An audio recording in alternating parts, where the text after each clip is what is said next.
Is your financial advisor offering you up to a 30% upfront bonus? Are they promising you up to 10% growth per year guaranteed for your retirement income? If not, you need a new financial advisor. I'm Jeff Jr., founder of Trajan Wealth. If you plan to retire within the next 10 years, don't wait only to find out it's too late. I've seen hard-working folks like you retire only to be required to go back to work, all because their advisor told them guarantees like these were too good to be true. They're not. That's up to $30,000 up front or up to $10,000 per year on $100,000, all guaranteed for retirement income. Don't work when you're supposed to be retired. And if any financial advisor tells you it's too good to be true, they simply don't have the options we do. Call Trajan today at 801-899-7600. Annuity guarantees are based on the claims paying ability of the issuing insurance company. When might you be buzzed? When you suddenly love everything. You guys, I love this song. I love these nachos. I love our kickball league. Ugh! I love this guy. What's your name? You know what I'd love? A ride when it's time to head out. If you see a buzzed warning sign, call for a ride when it's time to go home. Buzz driving is drunk driving. A message from NHTSA and the Ad Council. I love your car. Is this real leather? Whether you're tinkering in your garage or tackling big projects, if you know the value of working with your hands, you know Harbor Freight. And you can be confident knowing that at Harbor Freight, you can get quality tools at prices that work just as hard as you do. Because the only thing more satisfying than a job well done is a job well done, well under budget. Whatever you do, do it for less at Harbor Freight. Traffic and weather together brought to you by Mountain America's MileStyle checking account with built-in benefits. Here's Ricky Meese. An easy drive on the Valley freeways and main secondaries. No accidents, no delays. If you're headed up to the slopes, the roads are clear, and you have a nice drive in both Big and Little Cottonwood Canyons. Utah Symphony performs the greatest classical hits from the 1700s to today at Abravanel Hall. Don't miss Mahler, Mozart, and more. Ricky Meese in the KSL Traffic Center. Partly cloudy and a slight chance of showers this afternoon with highs in the lower 50s. This weekend gets a little warmer, sunny and mid-50s on Saturday, low 60s by Sunday, 70s by Monday. Right now it's mostly cloudy and 48 degrees. I'm Heather Peterson from the KSL Common Spirit Health Studios. Listen online at kslnewsradio.com. We're Utah's news, traffic, and weather station. Inside Sources. Inside Sources. Utah's top political experts break down the first 100 days of the new administration and discuss the day's biggest stories. Only on KSL News Radio. Is it appropriate to say we're now in a trade war? Following President Trump's announcement of steep tariffs on countries worldwide on Wednesday, the markets have seen 2 days of terrible performance. Then this morning, China announced their own steep tariffs on U.S.-made products. To top it all off, financial analysts from J.P. Morgan have boosted their odds on a global recession from 20% to 35% to 60% as of today. Welcome to Inside Sources. I'm your host this afternoon, Greg Skordas, and I'm alongside Leah Murray. How are you? I'm doing well. It's always good to see you, Are you watching Greg. the stock market? I am. So we were here yesterday on D2. Greg, pause. Yes. I do feel like you're closer to retirement than I am, although I am suspicious you will ever actually retire. Sorry, just tell your wife I said that. Yeah, thank you. She'll be happy. If you're watching that, like, so when you ask me if I'm watching my 401k, a little bit I'm like, look, I'm 50. It's not like way far away from retirement, but it's not as, I think, precipitously like scary. Yeah. But what about you? Because you are closer, right? You're exactly right. Because I think, and I've had in my mind an amount of money I need in my 401k to retire. And that amount is, I've been there. I've seen that number, but it's not there anymore. And so now I'm thinking, wait a minute, do I have to work another year because of Donald Trump, because of the economics that's happening in our country? I mean, I think a lot of people are thinking that right now. And is it going to get worse? Do I have to work 2 more years? I mean, you're right. I'm probably going to work anyway. But do I, it's a matter of can I or need I work? You know what I mean? It's one of those things. And it's really been, I mean, I'm just watching the stock market today because I thought yesterday it dropped down something like 1,800 points, and then it bounced back. But today it's down another 2,000 points. So it was hovering around 40,000 yesterday. It looks like it's around 38,000 today.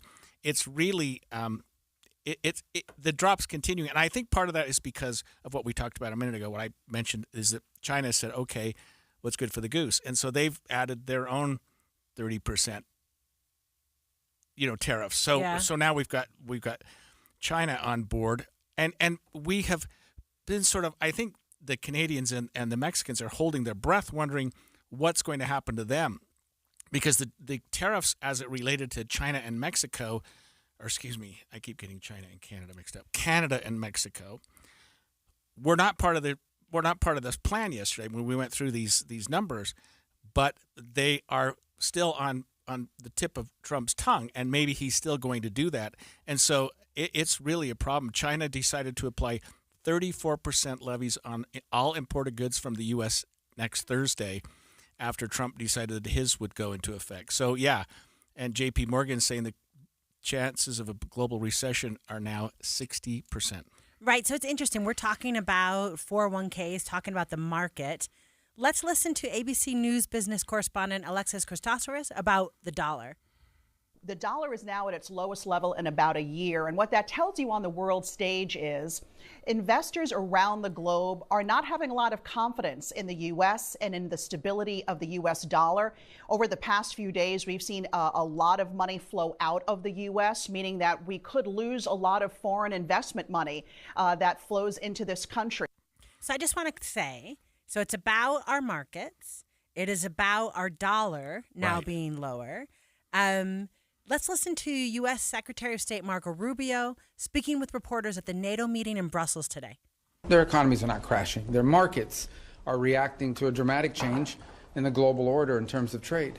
The president rightly has concluded that the current status of global trade is bad for America and good for a bunch of other people, and he's going to reset it, and he's absolutely right to do it. Okay, so it's the trade deficit. We want to reset that. People on this show, our co-hosts, have said the same thing. Let's listen to Federal Reserve Chair Jerome Powell talking about what's going to happen with, growth and prices. Higher tariffs will be working their way through our economy and are likely to raise inflation in coming quarters. Reflecting this, both survey and market-based measures of near-term inflation expectations have moved up. By most measures, longer-term inflation expectations, those beyond just the next few years, remain well anchored and consistent with our 2% inflation goal. All right, so what we hear is dollar is down, markets are down, so now Greg can never retire. Yep. He's never going to get to retirement. Near-term inflation will go up, prices will go up, and then we've got President Trump on his Truth Social saying, great numbers, far better than expected. It's already working. Like a little bit. I know, right. Greg, I just got to tell you, I don't understand why Secretary of State Rubio can make the argument, as he said earlier in that soundbite, that the president rightly has concluded that the current status of global trade is bad for America. I don't see the good. Like, where is the good in executing this trade war resulting in this? Yeah, I think what's happened a lot in the first, 60, 80 days that Trump has been in office is that so many people are saying, well, he had a plan. He had this promises made, promises kept. Let's see how it works out. And he's been given a lot of leeway toward that plan. And his followers are saying, well, there's something to this. Let's see how it works out. But a lot of people are watching the stock market crash, including us.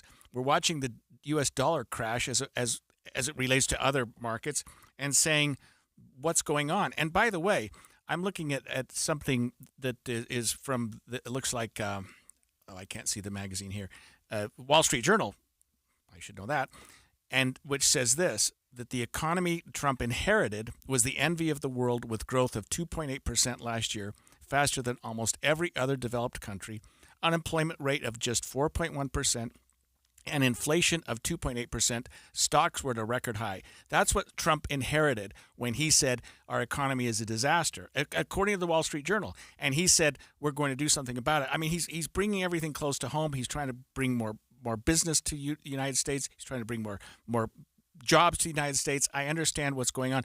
It just seems to me that we could have done these tariffs in a much more controlled fashion instead of that chart that he brought out 2 days ago, Wednesday, and you're just looking at that going, whoa. I mean, some of these countries just got slammed. Yeah. No, it's interesting. Stocks are headed for $5 trillion wipeout. Yeah. So if it stays the way it is today, oh my gosh, I don't mean to Yeah, I know. I don't even know how to respond to that number. That is the biggest 2-day wipeout since March 12th of 2020. Yeah, Do you remember what that was? That's when COVID shut down the whole you're country. Right. Shut down the planet, basically. This is an own goal, Greg. There was absolutely no reason for this. Do I think it's possible America's being ripped off? Maybe. I mean, I'm not an America First person. I tend to think that we should be a leader on the planet, and so I kind of like us telling everyone else what to do. But I respect people who are more America First people, so I respect maybe the argument is we've got trade deficits, and so therefore let's make other people kind of do work, but not at the expense of our own economy, not at the expense of our own small business owners. Right. And you have to wonder, Leah, if, in fact, what Trump is doing is very, very short term, that maybe he will say, okay, I got your attention. Let's put these tariffs on hold, as he has with other things. He did that with Mexico and Canada a while ago, had these imposed tariffs. They lasted like a day. Just like even the TikTok ban, we get right up to the edge, and then he goes, okay, let's give him another 60, 90 days, which he just did, by the way. Is there a chance maybe Monday we sit down and Trump says, okay, I think I've got everybody's attention now. Vietnam has come to the fore. They've said they'll play ball now. Other nations are saying that they'll try and get more and more industry and work with the United States and have some of their manufacturing done in the United States. Maybe he'll back off from that. But right now, the markets are reeling. I mean, it's terrible, and the dollar is reeling, and I have to work a couple more years. You have to work forever. Yeah, that's true. Well, if it's with you, sign me up. Next up on Inside Sources, we're going to stick with tariffs for a little while longer and talk to some of the other economic effects, including what Utah leaders are doing and try to de-escalate the trade war. Stay with us. Alpine Home Medical, we bring wellness home. Are you on your feet a lot? When traveling, do you find yourself sitting for long periods of time? Hi, I'm Jay Broadbent with Alpine Home Medical, and we have compression stockings that can help you. Our compression stockings are designed to improve circulation, reduce swelling, and provide unmatched comfort. Come check out all the different styles and fabrics. These aren't your great-grandparents' compression stockings. That's why we're excited to offer an amazing deal. Buy 3 pairs of compression stockings and get a free care kit. That's right, 3 pairs of compression stockings and get a free care kit. Come into any of our 11 locations and invest in your health this winter by embracing the benefits of compression. For more details, visit us at alpinehomemedical.com. That's alpinehomemedical.com. Alpine Home Medical, we bring wellness home. It's springtime in the Rockies, and it's time to apply Revive Organic Soil Treatment. A Revive treatment with fertilization, aeration, and good watering is the key to building stronger roots for a healthy, lush green lawn. Revive fertilizes and moves water and nutrients deeper into the soil. Take advantage of spring storms with an application of Revive now. Protect yourself from drought later this summer and skyrocketing water costs. With Revive, if you water 2 times a week, it's like watering 4. Apply Revive Organic Soil Treatment today. It works. It doesn't matter if your only neighbors are wildlife or just wild in general. I would propose that amendment. If you work from home or work is technically at home, every homeowner can save money by getting a ThermWise home energy plan from Enbridge Gas. Discover ways to make your home more energy efficient and apply for rebates if you purchase any energy efficient appliances. Schedule a home energy plan from Enbridge Gas at thermwise.com. Confidence is knowing you're ready to handle whatever comes your way. That's what it feels like to take on your workday with Cintas. They make sure your AEDs are up to date, your fire extinguishers are tested and inspected, your floor mats are cleaned and delivered, and your workwear looks good, feels good, and is freshly laundered with a Cintas Apparel Plus program. So are you ready to take on today? Visit Cintas.com and get ready for the workday. Did you know your skin is the largest organ of your body? Huh? That's why you should shower with Old Spice Super Hydration Body Wash instead of plain old bar soap.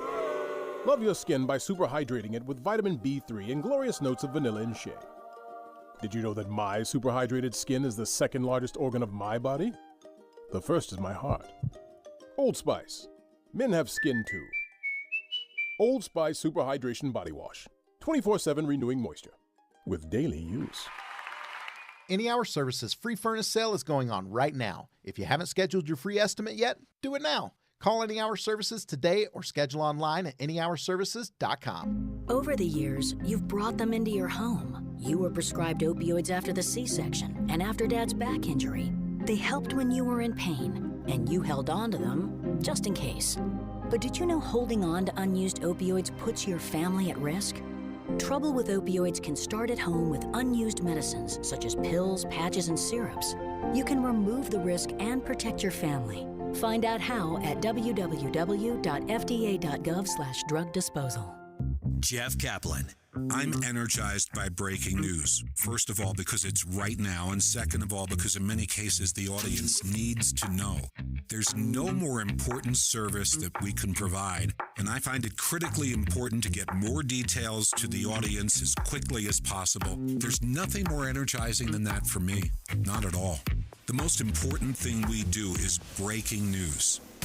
I am gratified that so many people listen to me every afternoon on KSL, but what they don't know is that there are so many people behind the scenes making it happen, checking on the traffic, answering the phones, making the calls, talking to the newsmakers. They're out in the street, into the field to get the raw information, and then putting it all together so that I can sit in front of a microphone and be a source of information every afternoon. But there are so many people who make it happen. That's what you don't know.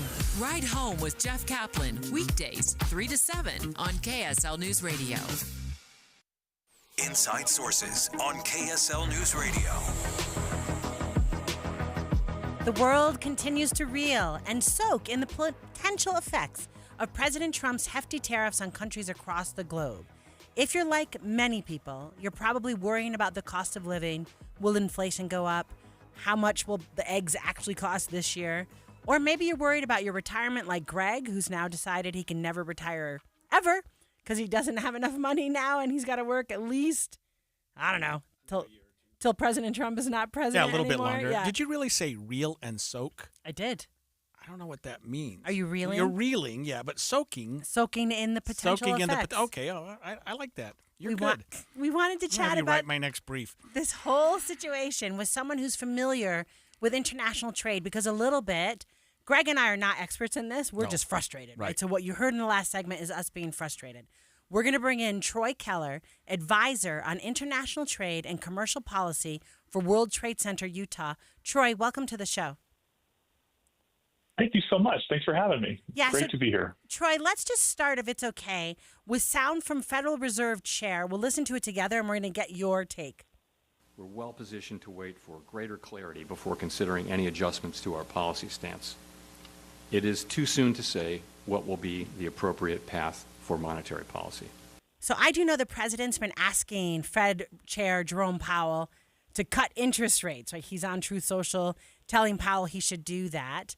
I think Powell's being very conservative here, right? We should kind of wait for more clarity before we adjust our monetary policy. Can you talk to us about what you and your expertise out in the world with international trade and commercial policy, kind of where you're at on what the Fed chair should be doing? Well, so that's a good question. I don't.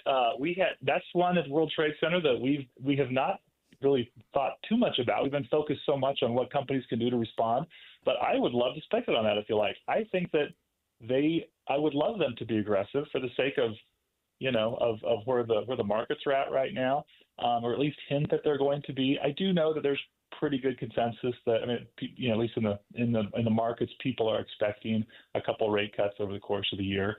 But we don't know exactly how much that would be. And so what you just played shows that they are not really revealing their hand there. They're going to wait and see the back and forth. The interesting thing right now is that every day there is significant new news, and I know there were some of us, including myself, who were hopeful that on April 2nd we would kind of get full certainty, and obviously we did not, and that maybe that was a fool's hope. But I think we got the worst of it out Now, will some of it be retracted on the U.S. side or not over time? We don't know. Or even, I guess the next worst part is what will the other countries do? And we saw China's announcement today. And so I think there is a lot of shoes still to drop, and I can see why the Fed is using that. Maybe, I don't know if it's an excuse, but as a reason to not show its hand right now. Troy, I think the last 48 hours have made your job the most difficult job in the state of Utah. If you were truly the advisor on international trade and commercial policy for World Trade Center Utah, I mean, tell me what's going on with your people and what the discussion is right now in terms of how we continue to have good relations with other countries when we're imposing tariffs that are off the charts. Yeah, that's a significant concern from the business community. Is because this obviously cuts both ways. We've got people trying to manufacture in the U.S., but with supply chains that reach back into other countries, the U.S. tariffs make that job harder. But just as concerning, and literally, as you pointed out, the last 48 hours, really all throughout this year, we've been having regular discussions individually with companies, but also in groups. Just this morning, the Salt Lake Chamber and World Trade Center together hosted a call just to give another update and hear feedback. And so the outbound concern, I would say, is equally as concerning as we try to send our products to other markets or send them out just so that they can be part of the supply chain around the world. What the reactions are going to be from other countries is definitely just as concerning, and something that I think the community is waiting to see how that plays out. So I think, So anyway, I don't know if I fully answered your question, but happy to go more on that front. But I think both ends, both coming in and going out, I think is something that there's equal concern on, and potential negative impact to our economy. Yeah, and Troy, I am wondering, because I feel like when President Trump issues tariffs, the United States is issuing tariffs. How does what you are doing, like the work you're doing, how do I say, insulate Utah as a state? Does that make sense? Like, that sounds impossible. Go ahead. Well, yeah, it's impossible, of course, to insulate. However, it doesn't mean that there's nothing that can be done. So if you think back several years ago during Trump's first administration, the administration actually put out these exemption processes, these ways that individual companies or sectors that might be heavy in a state. And Utah was really great at this, getting ahead of it. And again, through World Trade Center and the governor's office and our federal delegation, kind of saying, look, here's a sector in Utah that could use some help. Why don't we petition for an exemption on that? A lot of success happened that way. This time around, they're saying, we're not doing it. There's no program for exemptions. It's not going to happen. There won't be exemptions. That's true. There isn't a program.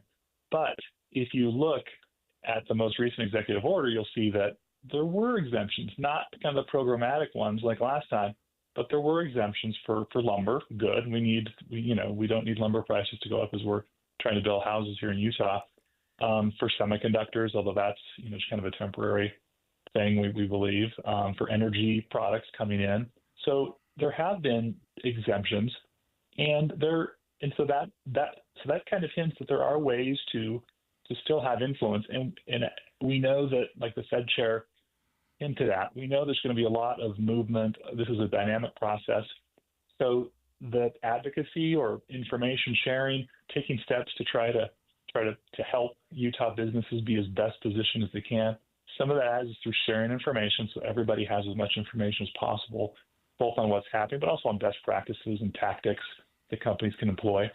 But then on the advocacy front, making sure that our representatives and frankly, the White House directly are aware of nuanced impacts. How maybe they think that maybe they believe that their policy actions will promote manufacturing in a particular sector, but maybe that's not ready to provide information. Says no, actually, it's going to hurt manufacturing in the U.S. in that sector because whatever the reason, we just can't source a certain raw material, and so this whole strategy is going to backfire in this narrow aspect. So that is kind of an approach and a strategy that we've been working through. There's a white paper we can go into if you like, but but that we're going to, continue to progress in reaction as things change at the, as the White House's policies change, we'll be responsive to that, and that's kind of been the plan and the behavior for the last little bit. Troy, we've only got about a minute left, but we're going to be talking later on today about a Utah delegation, including Governor Cox and former Ambassador Jeff Flake, going to Canada next week. If you were advising them, if you were talking to them, and maybe you are, what would you tell them? How can we smooth things over there? Well,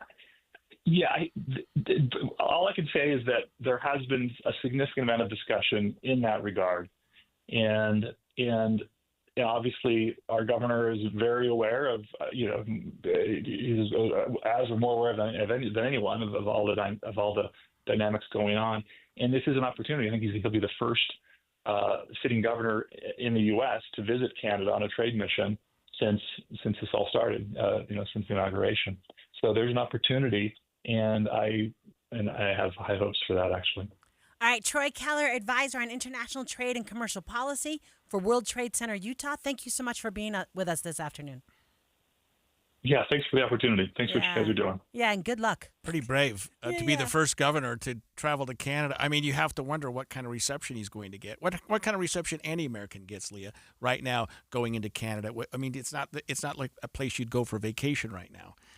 And that's terrible to say because it's the country that we are the closest to in every way, not just geographically, but economically and otherwise. And it's just, boy, the fact that we're having any concern or consternation with Canada right now is really hard to fathom.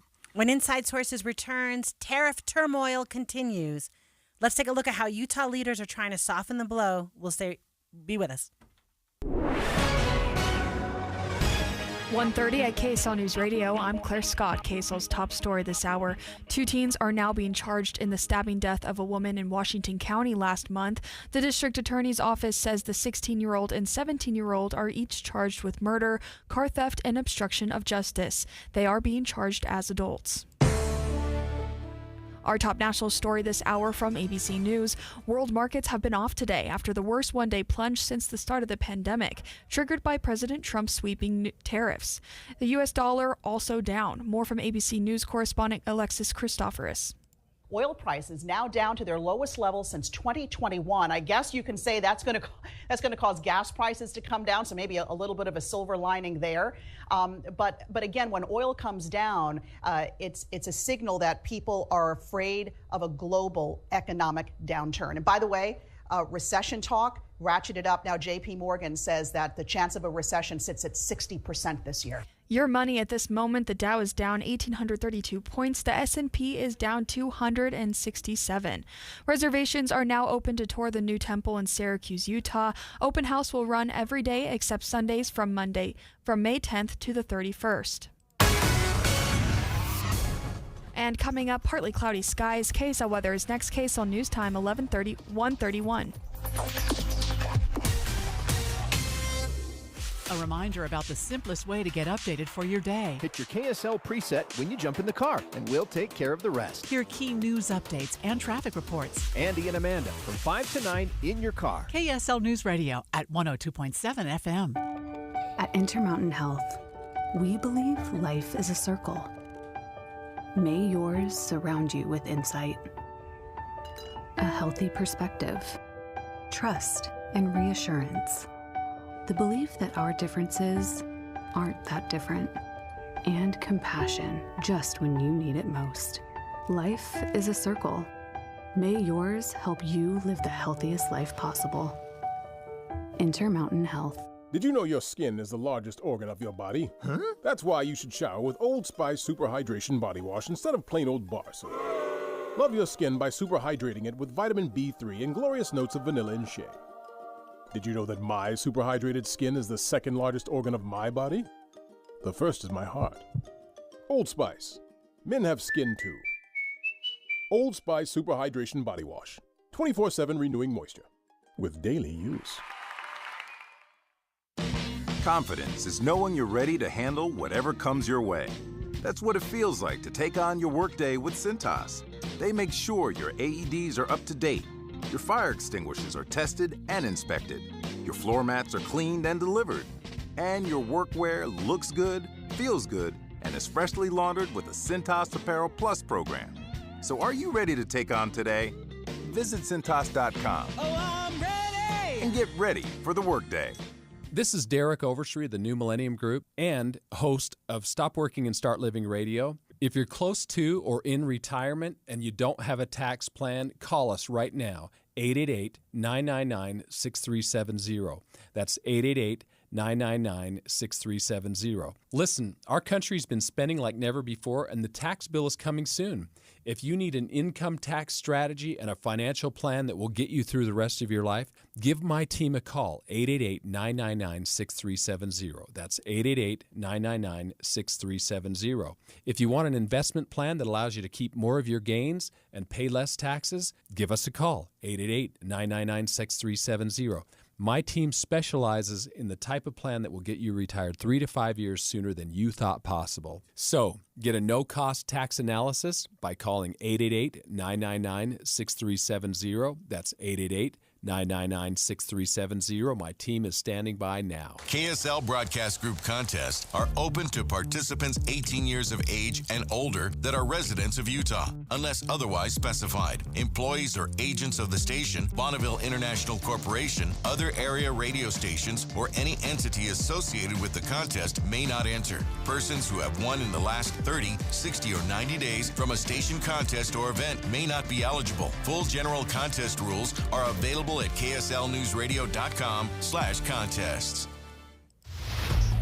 Traffic and weather together brought to you by Mountain America's MyStyle checking account with built-in benefits. Here's Ricky Meese. Not as many drivers out on the freeways right now. That's a good thing for those who are out and about. Valley Freeway traffic rolling along and looking good. No accidents or delays. Our main secondaries in pretty good shape. The exception is roadwork southbound Mountain View corridor at the intersection of 3500 South. And of course, you can always text us with your traffic tip on the KSL Mountain Home Services text line 57500. Break your routine and into adventure in Cedar City, Bryan Head. Connected to nature, Cedar Break is your routine. Is Cedar City, it makes spring the best break ever. Shopping, dining, and recreation galore. Break up your adventures. Visit cedarcity.com. Ricky Meese in the KSL Traffic Center. A high of 53 today with partly cloudy skies. The sun is out this weekend and temperatures rise. We'll see a high of 61 on Sunday and a jump to 71 on Monday. Right now it is 48 and mostly cloudy. I'm Claire Scott from the KSL Common Spirit Health Studios. Listen online at kslnewsradio.com for Utah's news, traffic, and weather station. Inside Sources. Inside Sources. Utah's top political experts break down the first 100 days of the new administration and discuss the day's biggest stories. Only on KSL News Radio. And we're continuing our deep dive into the tariff turmoil. 2 huge days of sell-offs on Wall Street, new tariffs imposed by China that include 34% levies on all imported goods from the U.S. to start next Thursday, as a result of President Trump's announcement on Wednesday that he would do the same to China. Utah leaders are looking for ways to help businesses here navigate the changing economy. We talked about in the last segment. Governor Cox is going to take a delegation to Canada next week. So pause before you go there. Hopefully they have a little before you love. get serious, I want to actually offer a little bit of levity to the tariff turmoil. I want to listen. I'm going to see if you know the reference, and maybe our listeners might know the reference. In 1930, the Republican-controlled House of Representatives, in an effort to alleviate the effects of the, anyone? The Great Depression, passed the, anyone? A tariff bill, the Hawley-Smoot Tariff Act, which, anyone raised or lowered? Raised tariffs in an effort to collect more revenue for the federal government. Did it work? Anyone? Anyone know the effects? It did not work, and the United States sank deeper into the Great Depression. So okay, do you know I love where it, that's- but I have no idea. You have no idea where that's that was classic, but I have no idea where that came from. Of course, you and I are slightly different generations, so it must be one of those movies that you like. But I've never heard that before. But So that's Ferris Bueller's Day Off, and I apologize. Laughing made me cough. yeah, there you go.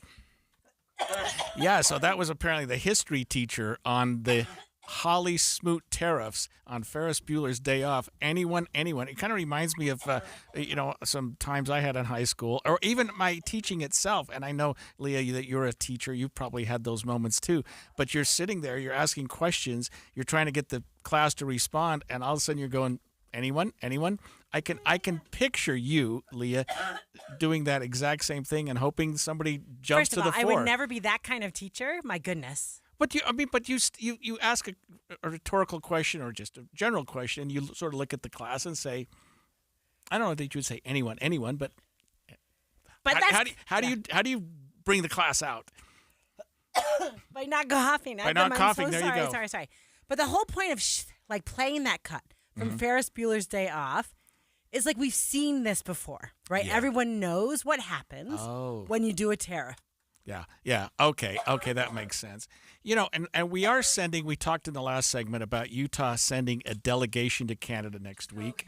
We've got Governor Cox indicating that he's going to take Jeff Flake off to Canada during the Trump tariff war. He's leading a trade mission to Canada next week. Trump has announced 25% tariff on a lot of Canadian imports.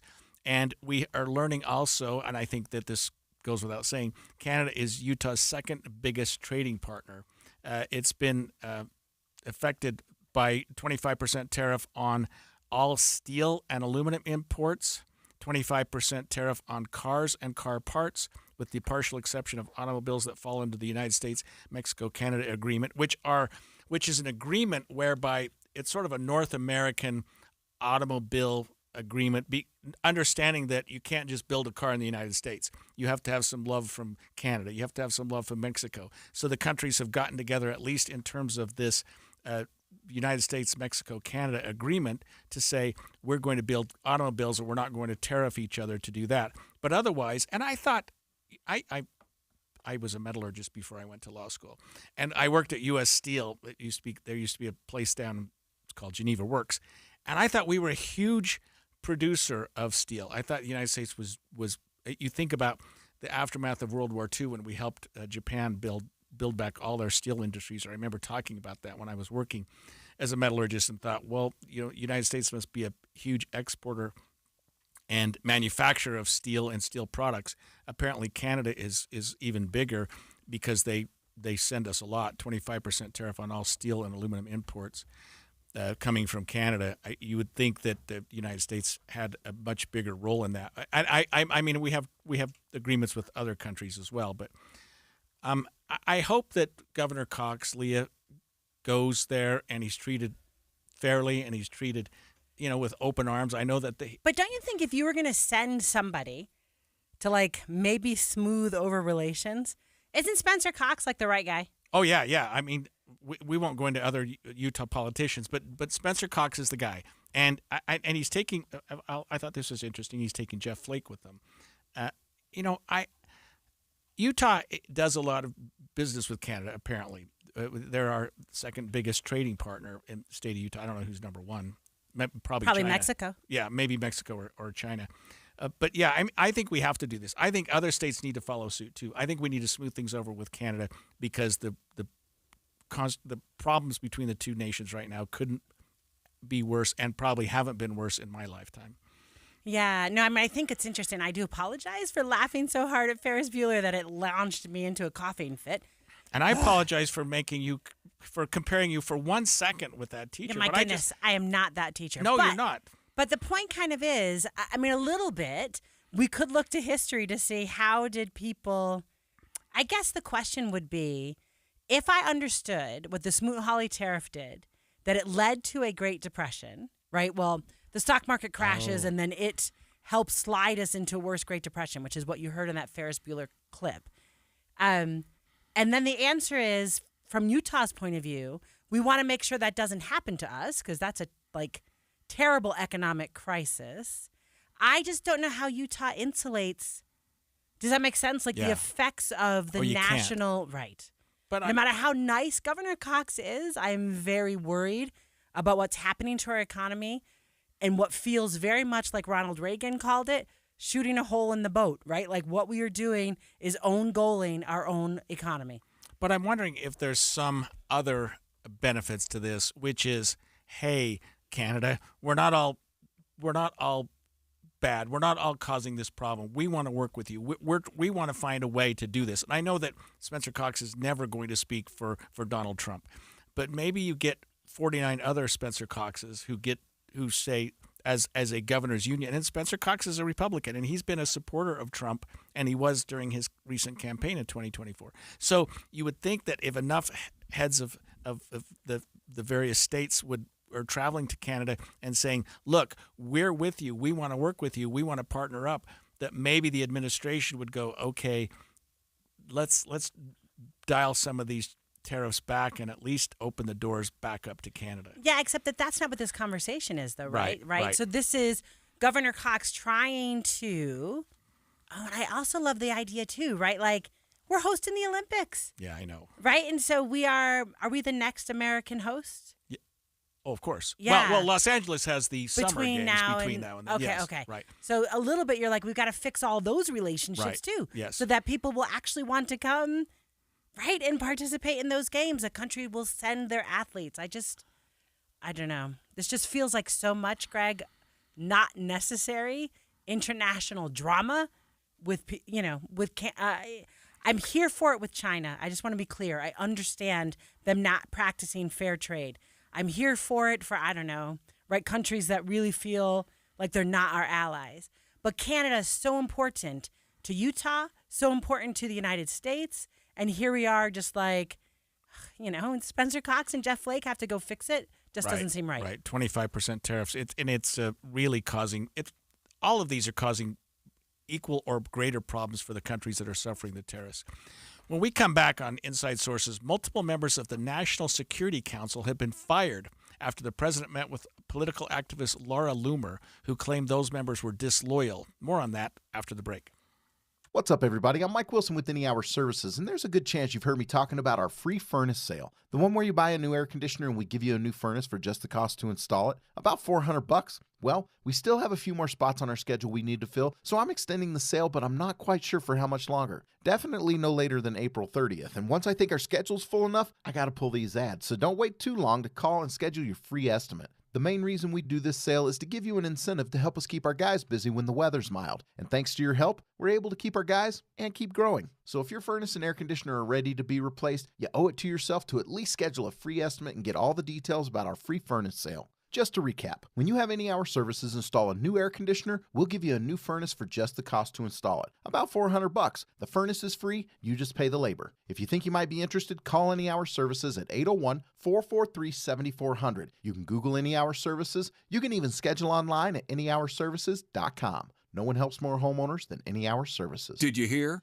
A recent stash of $10 Gold Liberty coins from the 1800s has been found. These gorgeous gold coins are as bright and shiny as the day they were struck in the late 1800s, and less than 200 of these gold coins are available. Coin experts are calling this gold find an incredible opportunity. Call 1-800-917-4635, and you are guaranteed a $10 Gold Liberty coin minted by the U.S. Mint in the 1800s. But with extremely limited availability, you must call now. These Gold Liberty coins from the 1800s are still in uncirculated condition. That is history you can hold in your hand. To learn more, call 1-800-917-4635. Call now and you'll receive a free American Coin Collector's Bonus Package, a $40 value, free with every order. Call 1-800-917-4635 now to secure your $10 Gold Liberty coins dated from the 1800s before they sell out. That's 1-800-917-4635. This is Christian Staples with Arctic Spas. Summer is coming and your family wants to enjoy water in an Arctic Spa all-weather pool. Some people call them swim spas, but we call them all-weather pools because it's like a swimming pool that you can use all year long. My family has a tradition of hanging out in our all-weather pool and watching the neighborhood fireworks on New Year's Eve. You can create that family fun time right now with an Arctic Spa all-weather pool in just 2 days for installation. All the fun without the hassle of pool maintenance. Add in our automatic saltwater system to make it even more comfortable and more convenient. With 8 different models with different jet packages and options, specifically designed for Utah's hot summers and cold winters, we have the perfect all-weather pool for you, no matter your budget. Come see the Arctic Spa all-weather pools at one of our Arctic Spa stores covering all of Utah in Salt Lake, American Fork, or St. George, and online at arcticspasutah.com.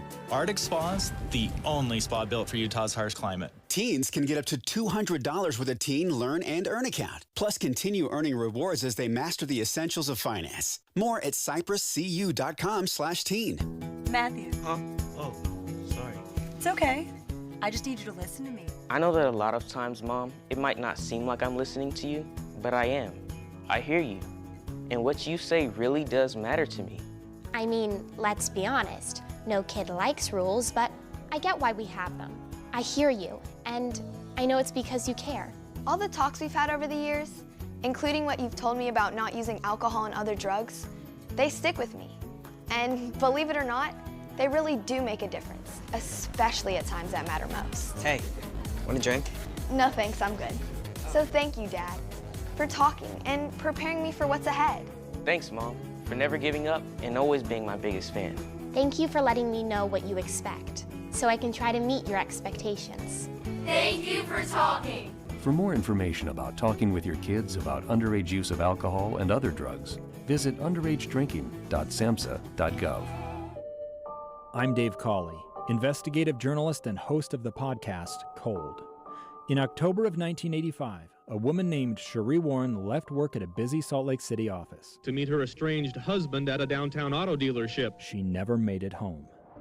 Cherie's car surfaced weeks later in Las Vegas. In the parking lot of a hotel casino. No one knows how it got there. Strange. It was strange. Both Cherie's estranged husband and her boyfriend raised suspicion for investigators. I kind of thought that he might have done something. But no arrests were ever made. In Cold Season 3, we dig into double lives, make new connections in the case, and examine the difficulty raised by reasonable doubt. We want answers just as much as anyone else. They have creeps like that now too, so nothing's changed. That's the new Cold Season 3, The Search for Cherie, now available anywhere you get your podcasts. Inside Sources. Inside Sources on KSL News Radio.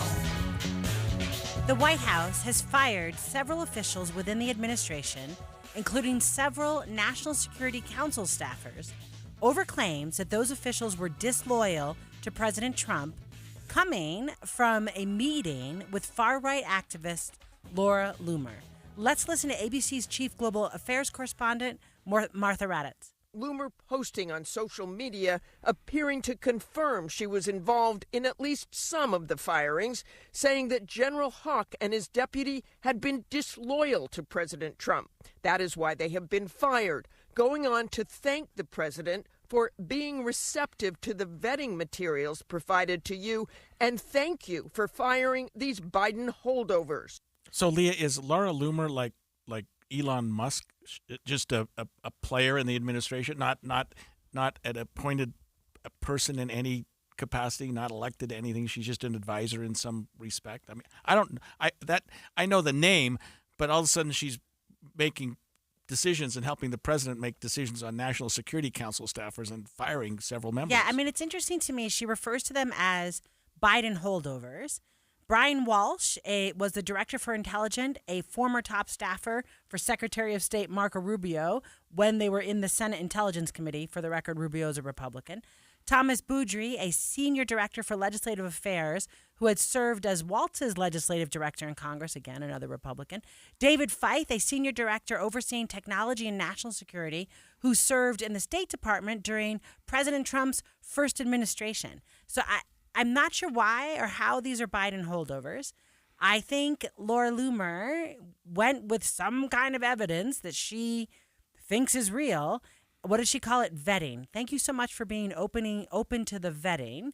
And President Trump said, I saw her yesterday for a little while. She makes recommendations of things and people, And sometimes I listen to those recommendations. Yeah, when I saw and read National Security Council staffers, I wondered, Leah, if this had anything to do with the signal messages related to the military strikes on Yemen. But I don't know that this is necessarily related to that, and I don't know that these individuals they certainly weren't part of that chat group. And Waltz, who was the reason why it happened, is still not fired. So apparently, it's fine to invite a journalist into your Signal group chat and chat about, not classified necessarily, but military plans about what was happening. But it's not okay to have an activist say that you are not loyal. Yeah, so what she said was this. Out of respect, when she was asked why this happened, out of respect for President Trump and the privacy of the Oval Office, I'm going to decline on divulging any details about my Oval Office meeting with President Trump.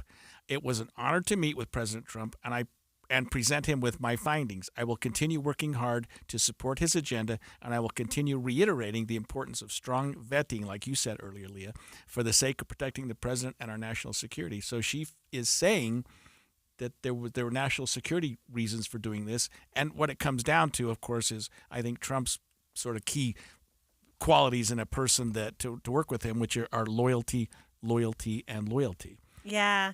I mean, how do you feel about, instead of, I don't know, using the Office of Personnel Management to vet people to see if they are good for the employment, you use someone who is basically a social media star? I'm going to let me pick a little bit on Democrats too, so it doesn't feel like this whole hour on the show has been all about being mean to President Trump.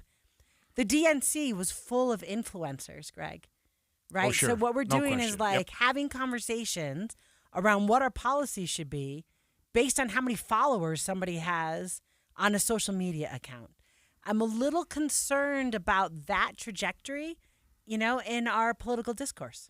Yeah, but I understand. Because, by the way, let me just introduce Laura Loomer a little bit, right? Sure, so her claim on social media that the World Trade Center attack on 9/11 was an inside job, right? She said that at the time. Right. You're And kidding. then, last year on the anniversary of the September 11th attack, she was there when he was hanging around with law enforcement and firefighters. Just a little, it's like, I don't know what the word is. My mind just can't even grab the word for that. But it is not the case that the United States caused 9/11.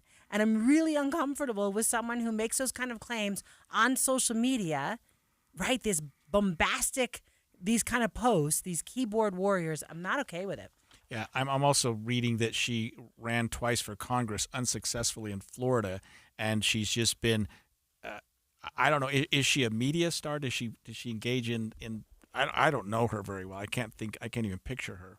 Now she's a social media, someone who courts controversy by saying ridiculous things, and then thousands, millions of people or whatever watch. And that's fine. Look, if you want to spend your life being an influencer and how you have your existence is being on social media and that is what you do, I mean, I guess I respect that and the prerogative of people to follow those influencers and the prerogative of people to become an influencer. My major concern is how close this is with the United States presidency and how they are making choices about who is in our intelligence community based on her feelings. Yeah. She was quoted during the campaign when Trump was running against Kamala Harris that because Kamala Harris is half Indian, she said this: if she wins, the White House will smell like curry and White House speeches will be facilitated via a call center. I mean, ouch. Who talks like that? Well, people who are trying to get people to watch them on social media. I guess so, yeah. She does claim, excuse me, she did tell, she was quoted on CNN last month that she's not anti-Muslim.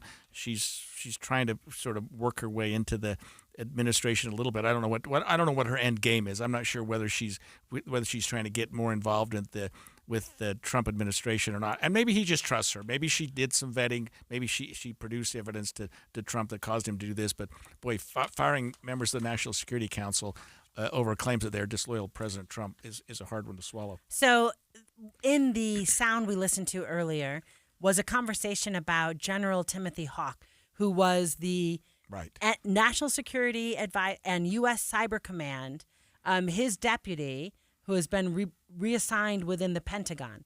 Senator Mark Warner and Representative Jim Himes, who are the top Democrats on the Congressional Intelligence Committees, are basically saying this is not okay, right? We're really concerned. I love this. Warner saying, it is astonishing that President Trump would fire the nonpartisan, experienced leader of the NSA while still failing to hold any member of his team accountable for leaking classified information on a commercial messaging app. Warner wrote that on X, right? So it's like, so again, Laura Loomer has feelings about you, you get fired. You write in Signal all these things that are happening and a bombing on the Houthis, you don't get fired. Yeah, Trump defended this by telling reporters on Air Force One on Thursday, always, we're going to let go of people that we don't like, people that we don't think can do the job, or people that have loyalties to someone else. But he said that Loomer was not involved in the firings and called her, quote, a very good patriot. Kind of falls in the face of what we're talking about here. Yeah, well, she wasn't involved. Like, come on. Yeah, I mean, a little bit again. You just have to question what credibility, what expertise she has in intelligence that means that she should be making decisions about who is in our intelligence community. Right. So the first 45 minutes of this show was how tariff decisions are shooting holes in our boat. The last 15 minutes of our show is about how influencers are maybe shooting holes in our intelligence boat, right? You know what I mean, Greg? Like, these are just maybe not good moves. Yeah, and there's just something the fun thing about this show, in addition to working with all the hosts, is that there's so much going on. You know, these first 100 days of Trump's administration have something going every single day, and it's so interesting. On the other hand, it's also troubling when you think about it. Yeah. So look, we spent the first hour, I think, complaining about things happening nationally. Greg, I want to pivot. In the next hour of Inside Sources, let's have a conversation about Utah. Utah state lawmakers largely supportive of nuclear energy. We're going to talk about it. Stay with us.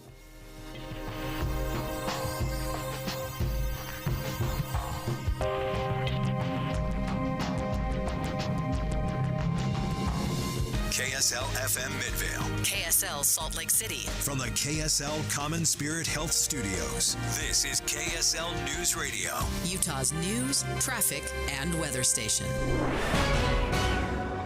Good afternoon. It's 2 o'clock at KSL News Radio. I'm Maria Chaleos. KSL's top story this hour.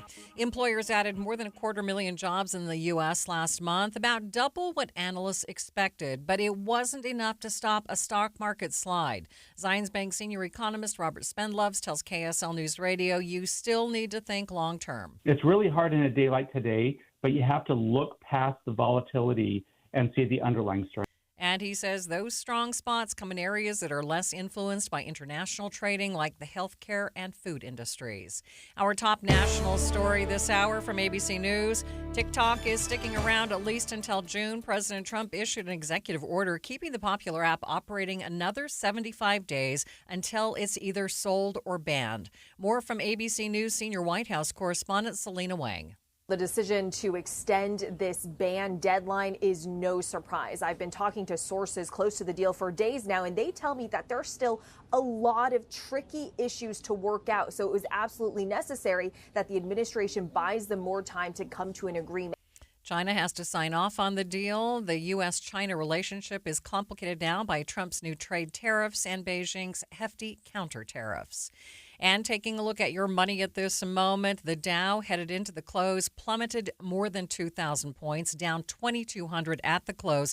That's 5.5%, sitting at 38,314. S&P 500 down by nearly 6%, down 322 points. And the NASDAQ also down by nearly 6%, down by 962 points. Coming up, well, the weather at least is looking up. It's going to be warmer. We'll check the forecast coming up next. KSL News Time, 2:01. The sources where we get our news matters. When you listen to Utah's Morning News, we want you to feel the stories are important to you and trustworthy. This is Amanda Dixon. And I'm Andy Farnsworth. Join us weekday mornings on KSL News Radio. Hey, fellow Gen Xers, it's Elizabeth Banks. Big news! The recommended age for pneumococcal pneumonia vaccination has been lowered to 50 and older, even if you're healthy. It's up to us to lead the charge. After all, we gave the world the internet. We're trailblazers. Let's lead the way again because we are at over 6 times greater risk for pneumococcal pneumonia. Gen X, this is our shot. Head to VaxAssist.com and schedule today. That's VaxAssist.com. Sponsored by Pfizer. Taxes was taxing. Now taxes is relaxing when you file for free. I can file for free? TurboTax Free Edition. Roughly 37% of filers qualify. Simple Form 1040 returns only. See if you qualify at turbotax.com/free. I can file for free. Now this is taxes. File for free with TurboTax Free Edition and get your maximum refund. No schedules except for earned income tax credit, child tax credit, and student loan interest. See if you qualify at turbotax.com/free. Patrick was way behind on his IRS taxes. I was in way over my head. The total amount ended up being somewhere just over $30,000. $30,000. Then the IRS came to collect. Started getting letter after letter. A lien had been filed against me. They were going to basically hang me completely out to dry. He had to do something. That's when I reached out to Optima Tax Relief. Patrick's life quickly got a lot easier. It was very easy, pretty much hands off. They picked up the ball and ran with it. And how'd it go? I couldn't believe it. I had to ask 2 or 3 times. I saved an incredible amount of money. How does Patrick feel about Optima? Couldn't be happier. They definitely helped me. Optima Tax Relief, the best place to call. They're the best in the business. Do what Patrick did and call Optima Tax Relief for a free consultation. Call 800-343-6460. 800-343-6460. 800-343-6460. Optima Tax Relief. Testimonial from an actual client. Some restrictions apply. For complete details, please visit OptimaTaxRelief.com. Hi, this is Doug Wright. For years now, I've been telling you about Connecticut soft water systems that use 2/3 less salt than the others. But I've never told you exactly how they do that. Well, there are several ways, so consider this as part 1 in a series. Most of the softeners out there use a finicky, hard-to-adjust computer to guesstimate when to cycle, and it errs on the side of cycling too often, which means it'll burn through way too much salt way too soon. Connecticut is different. It has an all-mechanical system that measures the water precisely. No computer, no guesstimating, so it cycles only when needed. The result, Connecticut delivers perfectly soft water 24/7 using minimal salt. So why not save your lower back from carrying the 3 bags of salt when all you need is 1? Call Northern Utah's authorized Connecticut dealer, Connecticut Quality Water Systems of Salt Lake. Call them now, 801-576-8600, or log on to softwaterutah.com and tell them Doug sent you. Traffic and weather together. It's brought to you by Mountain America's My Style checking account with built-in benefits. What's happening on the road, Turkey? Downtown drivers be aware. Salt Lake City PD on the scene of clearing a crash at 5th East and 5th South. We do have some slowing southbound I-15 from the south interchange almost to Sandy, with now a crash in the mix just after 7200 South. KSL's own Mark Christiansen says there is a ladder in the center lane of traffic southbound I-15 about 80th, 8500 South. That might be why we have this small accident now over to the left. Expect some delays, but by the time you're at 90th, speeds improve. Ricky Meese in the KSL Traffic Center. Still a 20% chance of lingering showers across the Wasatch Front. Today's high 53, up to 55 tomorrow, 61 for your Sunday, and then up to 70 degrees by Monday. Right now, mostly cloudy, 51 degrees. I'm Maria Chaleos from the KSL Common Spirit Health Studios. Listen online at kslnewsradio.com. We are Utah's news, traffic, and weather station. Inside Sources. Inside Sources. Utah's top political experts break down the first 100 days of the new administration and discuss the day's biggest stories. Only on KSL News Radio. The recent 2025 legislative session here in Utah saw Republicans hoping to tackle a looming energy crisis here in Utah. The answer, they said, was nuclear. In fact, positioning Utah as the new energy frontier was on the top list of Republican caucuses. House Bill 249, styled Nuclear Power Amendments, set forth a path to further nuclear in Utah by creating a nuclear energy consortium and the Utah Energy Council. It also created a process for designated energy development zones and established the Energy Development Investment Fund.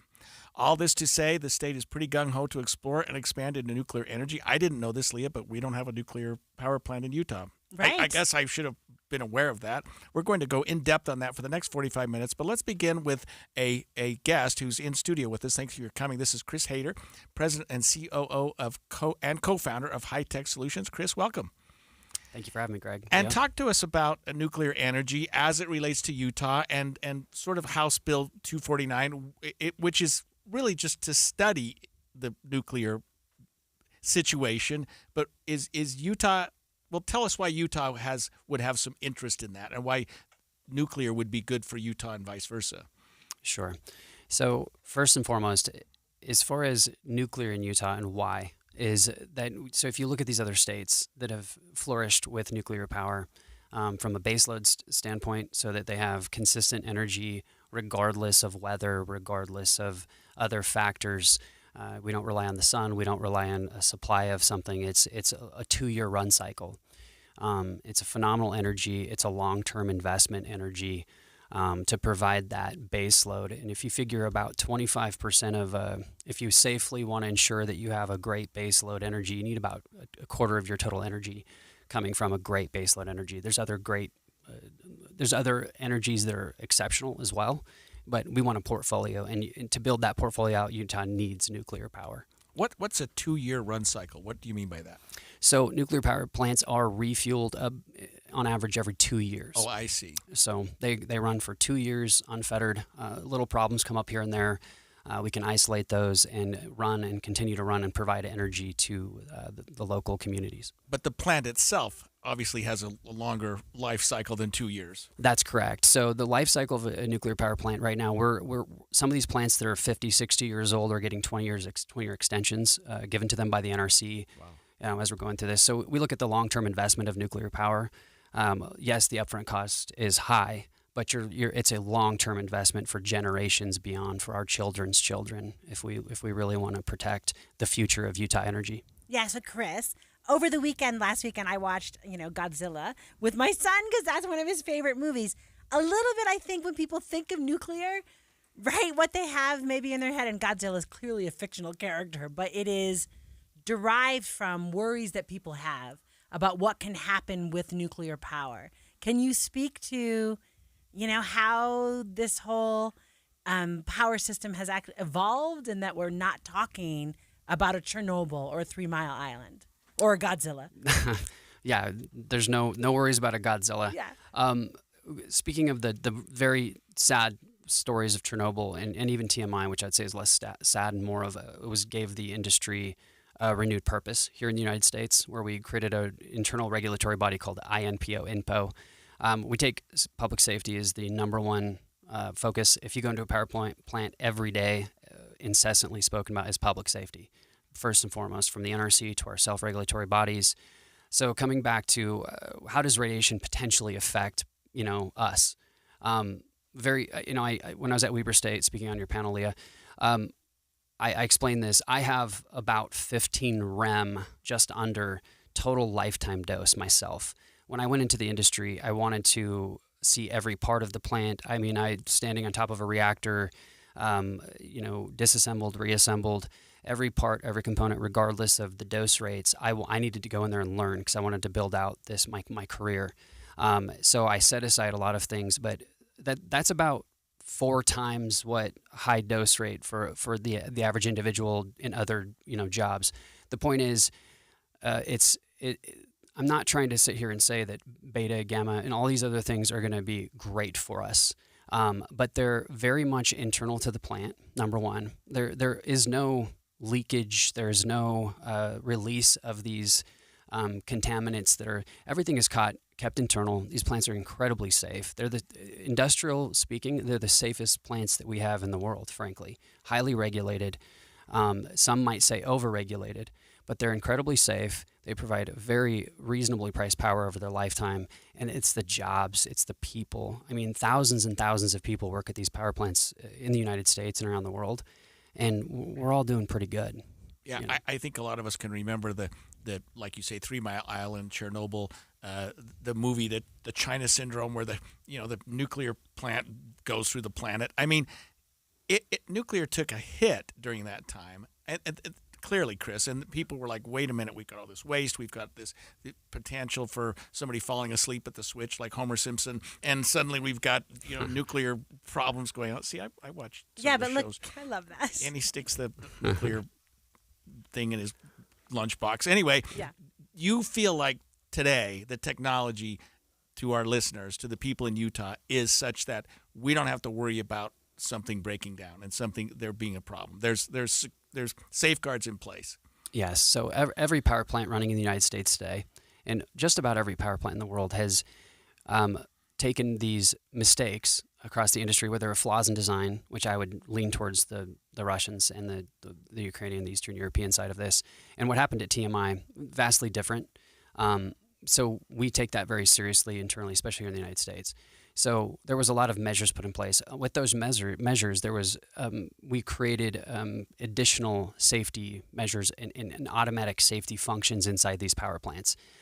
So the days of a Homer Simpson eating a donut, falling asleep. The nice part is, if a Homer Simpson was actually operating in one of these newer plants, these Gen 3.5 small modular reactors that we're talking about wanting to bring to Utah, those are walk-away safe. We have created inside of industry, and some of my partners have created these incredibly fail-safe utilities in these plants. They're exceptional. They run almost on their own, but because we all want to have that human component, we'll have humans will be running these. These aren't going to be run by computers. These aren't going to be run by, but they're going to have all of those fail-safes built in. So, Chris, we actually got a text in from a listener asking about nuclear waste, right? So is Utah considering recycling that nuclear waste? If not, what do you do with the waste? Sure. So what do we do with the waste? Currently, if we took all of the spent nuclear fuel in the United States, we could put it inside of a football stadium, or like an NFL football stadium, which is pretty large, right? Sure.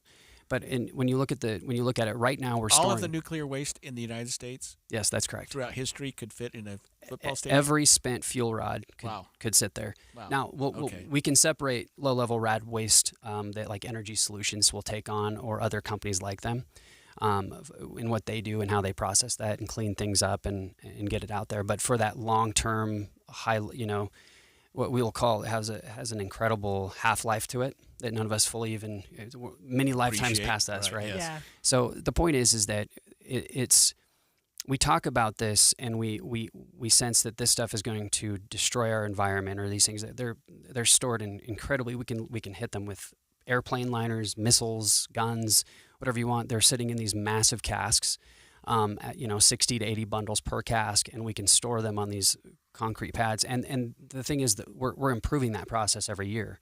So when you look at the grand scale of how much waste we're creating for how much energy the output, it's by far the best in the world. Chris, thank you for joining us this afternoon. When we come back after the break, we're going to talk about with another group who has a slightly different view of the nuclear energy solution, and we'll be right back. Celebrate National Serger Month with super deals on all sewing machines and sergers at Dave's Bernina in St. George and Provo. 0% interest for 18 months on certain machines. See store for details. Purchase a new Bernina L890. Get free gifts worth up to $1,600. Take advantage of $1,000 off the Bernina 475 QE. Come see the Bernina 990, the most amazing revolutionary sewing machine in the world. Dave's Bernina has big discounts on the Bernina L450, 460, and the L850 and 860 machines that include lots of free extras. Amazing bargains on trade-ins, classroom, and demo machines that come with warranties. Starting at $399, you'll love 20% off Serger feet, Serger studio cabinet, and Serger luggage. Berninas provide unmatched quality and ease of use. Hurry in to Dave's Bernina, 691 East St. George Boulevard and 2017 North 550 West in Provo. Dave'sBernina.com. Are you looking to invest in your home, increase its livability, increase its value, increase its curb appeal? Well, doors and windows are a great place to start, and there's no better place to start than Peach Doors and Windows. Maybe the purpose of your home has changed. Maybe you're an empty nester, or you just want to maximize the view of your home. Bring Peach your wish list. Think about out-of-the-box shapes and sizes. What you can imagine, Peach Doors and Windows can make happen. They can do renovations that other companies simply won't touch. You could check out all of their 5-star reviews on Google, where customers rate Peach throughout every step of the process. From sales to installation, they will make sure you get exactly what you want. Check out their website at peachbuildingproducts.com. You can give them a call, 801-566-1255. They do free in-home estimates. Or better yet, check them out in person, 2940 South, 300 West in Salt Lake City. They're open 6 days a week, Monday through Saturday, or check them out online, peachbuildingproducts.com. Progressive knows if you have to choose between everyday life and your boat, boat wins. What are you going to do? Take the boat out for a spin or go mail something? Boat wins! Are we cleaning the patio or taking the boat out fishing? Boat wins! Are we skipping that eye exam to go sailing? Boat wins! Rescheduling eye exams can be a nightmare. All right, fine. Eye exam, then boat. Yeah! With Progressive, you can bundle your boat with your home or auto and save with a discount and spend more time enjoying those savings on your boat. Progressive Casualty Insurance Company, affiliates, and other insurers. Not available in all states and situations. Did you know your skin is the largest organ of your body? Huh? That's why you should shower with Old Spice Super Hydration Body Wash instead of plain old bar soap. Love your skin by super hydrating it with vitamin B3 and glorious notes of vanilla and shea. Did you know that my super hydrated skin is the second largest organ of my body? The first is my heart. Old Spice. Men have skin too. Old Spice Super Hydration Body Wash. 24/7 renewing moisture. With daily use. Right now, water heaters are on sale at Any Hour Services. Schedule a free estimate today to see how much you'll save. Google Any Hour Services or schedule online at anyhourservices.com. How does a soccer club born in an unlikely place, Utah? You sure you want to do that in Utah? built with players no one else wanted, We knew no one believed in us. reach the league's highest heights? We finally did it. It was like just this feeling of getting to the top of the mountain. How does that same team find a way to shatter expectations in the midst of a fight for its own survival? Our club is burning to the ground as we speak. I'm Amy Donaldson, and in a new podcast, Making of a Moment, the RSL story, we take a closer look at one of those iconic sports moments Soccer is a crazy game, and we saw it firsthand tonight. and unravel how knowing the truth of these moments can transform what they mean. I just kind of got chills right now thinking about it. Making of a Moment, the RSL story, is available now. Follow us at makingamomentpod.com or wherever you get your podcasts. If you're talking, they will hear you. We all want our kids to grow up safe and healthy, so we show them how. And we tell them with honest conversations that let them know what we expect. Not just one time, but every chance we get. That's especially important when it comes to alcohol and other drugs. Kids not only need to know the dangers and how to avoid them, they need to hear it often from you. And when it comes to pain medications, opioids, they need to know that they should never be taken without a prescription and never shared with friends or family. It's dangerous and illegal. So talk with your kids and guide them through the challenges of growing up safe and healthy. Because when you talk, they hear you. For more information about talking with your kids about underage use of alcohol and other drugs, visit underagedrinking.samhsa.gov. So talk, they hear you. You can do it if you try. You talk. Hi, it's Tori DeVito. In every family, small conversations can make a big impact. I grew up on tour with my parents. Kind of different, but we bonded over music just like other families do over sports, camping, or other interests. And we talked. Little everyday conversations from silly to serious that built a foundation over time. Honest conversations, like when my dad shared his experiences as an alcoholic. Your honesty about that part of your life gave me a sense of integrity that I wanted to uphold in my own life. And I was so grateful that you and Mom had become these sober, stable people who were always there for me. I wanted you to know from someone who's been in recovery more than 30 years now that hard work is what creates success, not alcohol or other drugs, whether it's music or anything else. I said it a lot, and I'm glad you took it to heart. Talk, they hear you. For more information about talking with your kids about underage use of alcohol and other drugs, visit underagedrinking.samhsa.gov. Inside Sources on KSL News Radio.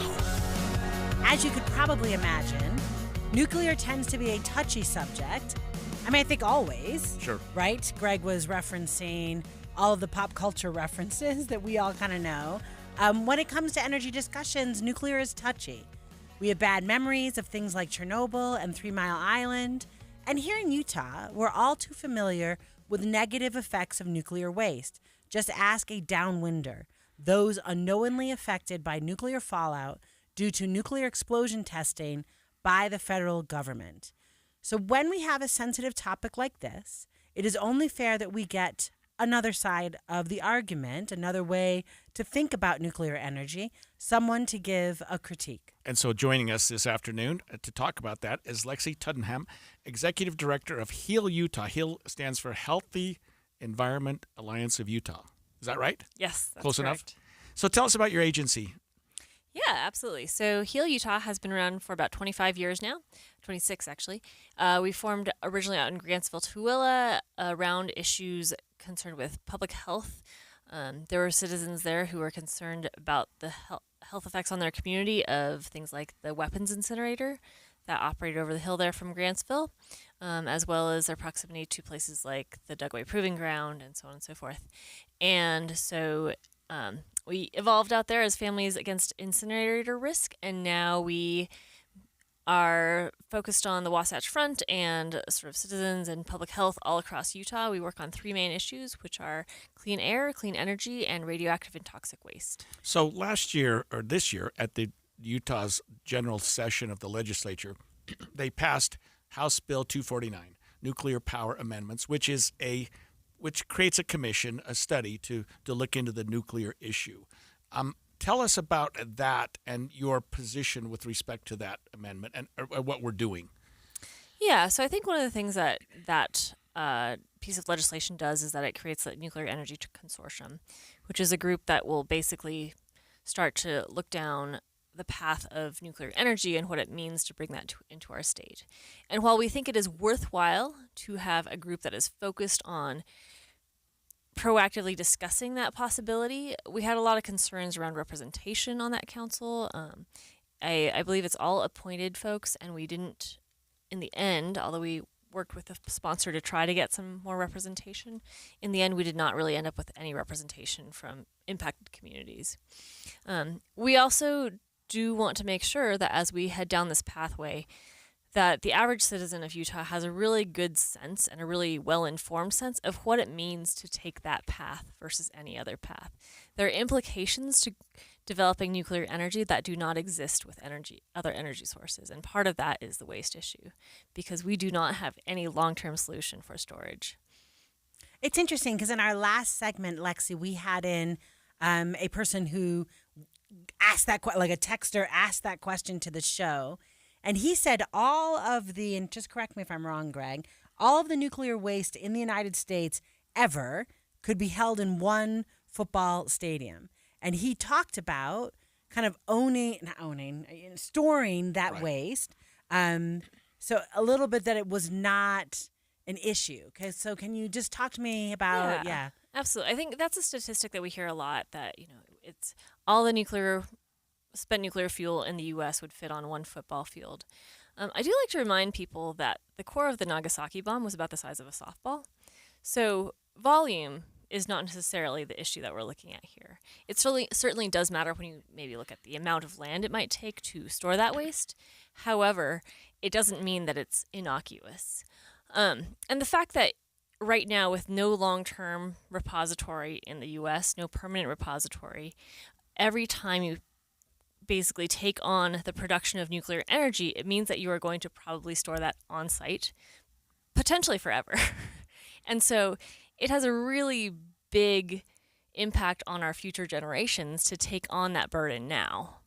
So coal-fired plants are certainly a problem, and they're, let's face it, causing huge problems with our climate and with our planet.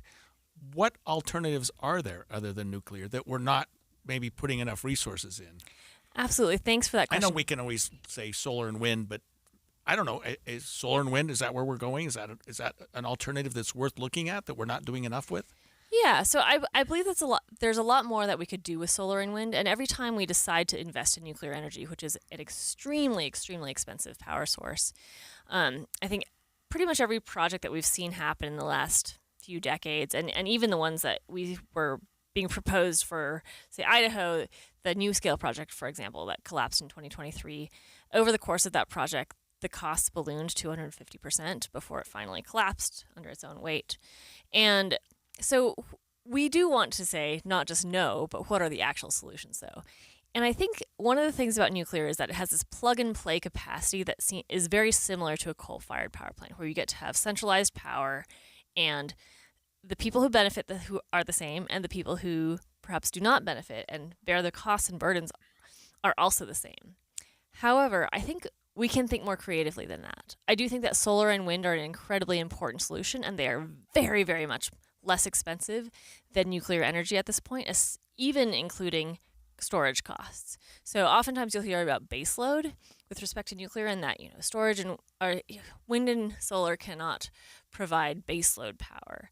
Baseload is actually a descriptor that is more of a limitation than necessarily a positive.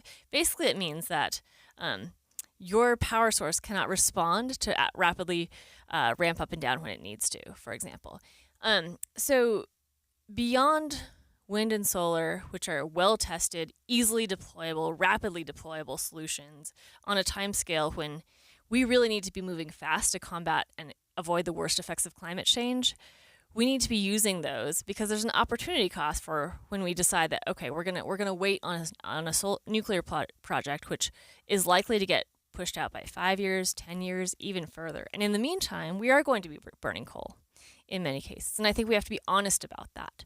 The other part of the solution that I think is really important is interconnected grids and efficiency, and making sure that we get the power from where it is being produced to where it is being needed. And that requires a lot of sort of broader thinking and bigger picture solutions like better public transportation, which will ultimately reduce the total amount of energy and electricity that we need as a whole. So I'm wondering, and we only have half a minute left, so just fast. Since you didn't get the representation you wanted on the consortium, what is your organization doing to advocate at this point? Absolutely. So we encourage people to go to our website, check us out at healutah.org. We're going to be holding a number of educational events this year, both up here on the Wasatch Front and probably down throughout other parts of the state. What we want to do is create a robust dialogue that allows the public to really participate in an informed way in this decision to either go down the pathway of nuclear energy or perhaps to decide against it. Thank you. Next up on Inside Sources, we'll wrap up our discussion on nuclear energy and its future in Utah, and that'll be after these messages. Good afternoon, 2:30 at KSL News Radio. I'm Jeff Kaplan. KSL's top local story this hour, roads around 7400 South State Street are open again after a closure that lasted for hours this morning. Unified Police say an armed suspect barricaded themselves inside a dump truck. Residents had to shelter in place while police responded, but they now say there's no danger to the public. Our top national story this hour from ABC News, the Vote-A-Rama begins tonight at the U.S. Capitol. The Senate set to vote on a series of amendments to the GOP budget. We expect Democrats to make amendments to this Republican budget blueprint that include amendments that are directed at these tariffs that the president announced this week. It's very much unclear if those amendments would actually pass, although there are Republicans up here on Capitol Hill that want more congressional oversight into these tariffs. So that will hang over this Vote-A-Rama that's expected to take place in this evening and go overnight. Ultimately, that blueprint expected to pass. ABC's Jay O'Brien there. The dust is settled on Wall Street. Your money at this moment, there is less of it. The Dow is down 2,231 points. The S&P was down 6%. Coming up on KSL, the forecast and the expectation. We get a dry conference weekend. Stay with us. KSL News Time, 2:31. Mornings are for recharging. And they're for starting your day right. We volunteer to join you in the car. Get news and weather at 102.7 FM during the most important part of your day. Andy and Amanda, each morning between 5 and 9 on KSL News Radio. Are you looking for a fun way to get your kids outside and off their screens this spring? Try flower gardening. Starting a beautiful flower bed or easy container garden is a great hands-on way to spend quality time together while teaching kids about nature. They'll love digging in the dirt, picking out their favorite flowers, and watching them bloom, all while making real, lasting memories. Plus, gardening is a great way to slow down, soak up some sunshine, and enjoy the fresh air as a family. This is Brian with Olson's Greenhouse, and my family has been growing flowers with care for 4 generations right here in Utah. Whether you have a big sunny backyard or just a small shady front porch, our colorful, locally grown flowers make it easy to add beauty to your home. So this spring, start with a new family tradition, one that grows with your kids. Get inspiration at Olson's Greenhouse Gardens on Instagram or find a garden center near you at ogg.com. That's ogg.com for Olson's Greenhouse Gardens. For nearly 70 years, Les Olson IT has been the trusted name for businesses. From state-of-the-art printers and copiers to managed IT services, we have the solutions you need to stay ahead in today's world. And now Les Olson IT is trusted and licensed in Utah for security systems, for technology that helps you work smarter. Les Olson IT, providing solutions that empower your business. Les Olson IT. You know when you're racing into the store and someone interrupts you with a petition and you just sign it so you can move on? Stop. Don't sign it. Unions are trying to overturn a law that protects our kids. By signing, you're supporting handing over your tax dollars to big unions so they can push their radical agenda into classrooms. Stop the unions. Stand for kids. Tell your friends and family, decline to sign the union petition. Utah Parents United paid for this ad, not authorized by any political issues committee. Attention! Have you racked up $10,000 or more in credit card debt? Are you barely getting by making minimum payments? With credit card debt reaching all-time highs, National Debt Relief is notifying consumers about significant debt relief options currently being made available to help those with overwhelming credit card debt. These options may reduce a large portion of credit card debt for those who qualify. You don't need to declare bankruptcy or take out a consolidation loan, and you may only have to pay back a fraction of what you owe, even if you have bad credit. National Debt Relief has already reduced the credit card debt for more than 550,000 consumers, so don't wait. If you owe $10,000, $20,000, or even $100,000 in credit card debt, you can now take advantage of this financial debt relief as the cost of living continues to skyrocket. To check what debt reduction you may qualify for, call 800-300-9988. 800-300-9988. Again, that's 800-300-9988. KSL News Time, 2:34. Traffic and weather together brought to you by Mountain America's My Style checking account with built-in benefits.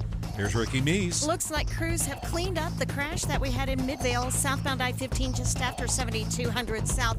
But we have early onset slowdowns going from Murray into Sandy. And of course, if you see something happening on the roads, text us at 57500, the KSL Mountain Home Services text line. Don't miss Mr. Max Buy One, Get One for 100 suit sale.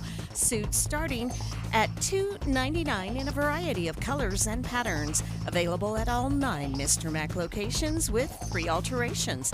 Ricky Meese in the KSL Traffic Center. Down to the freezing mark overnight. Then for tomorrow, 55 degrees.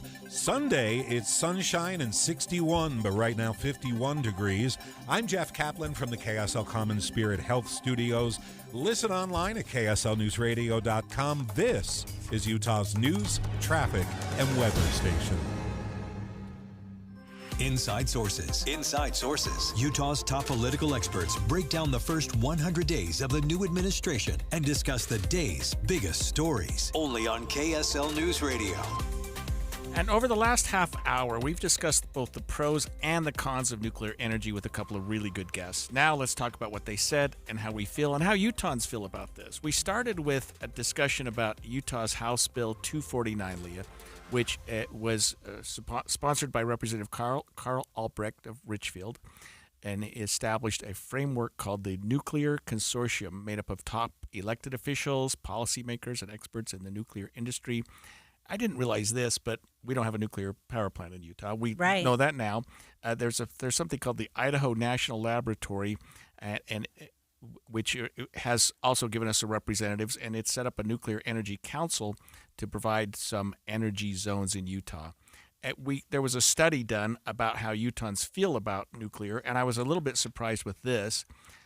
Utah lawmakers were planning to seek, the question was this: Utah lawmakers plan to seek approval for the construction of small nuclear reactors in Utah. Do you support or oppose the plan?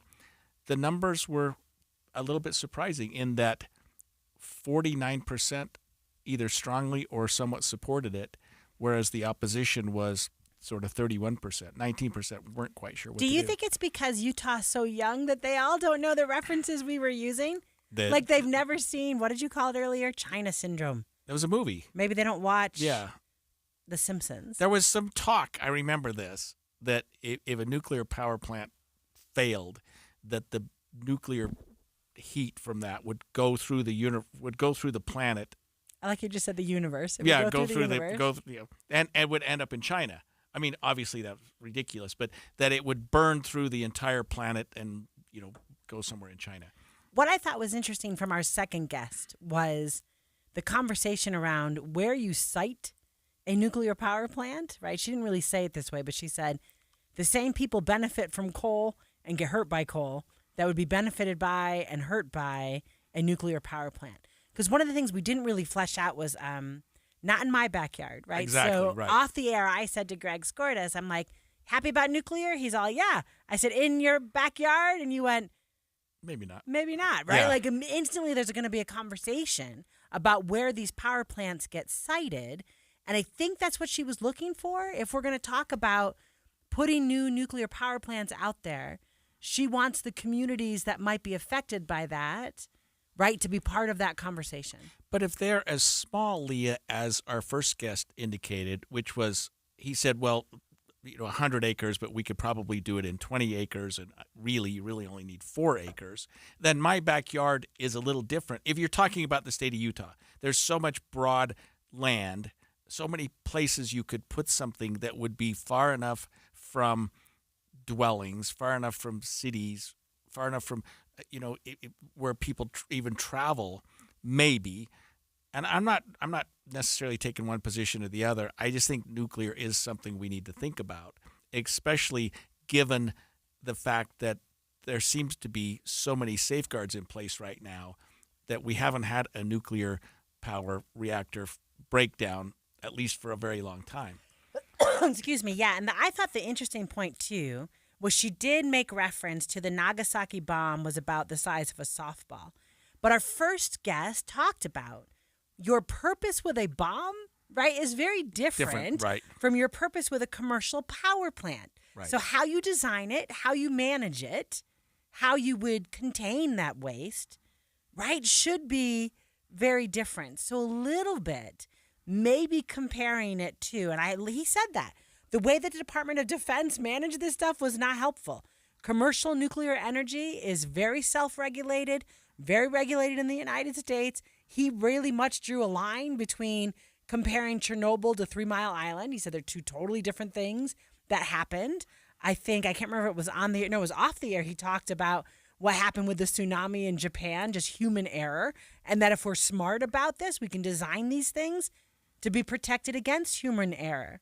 Yeah, you would hope that those safeguards would be in place. However, not every country has the wherewithal, has the infrastructure, has the intellectual capacity to put these things together. And so I know we're talking about Utah, but as nuclear power plants expand and become more and more part of our global source of energy, you just have to wonder. It's only going to take one to break down to cause a huge problem. And I think the technology is there. He that first guest, and I was glad you got him. He was really good. Actually, both the guests were really good because you got the pros and cons.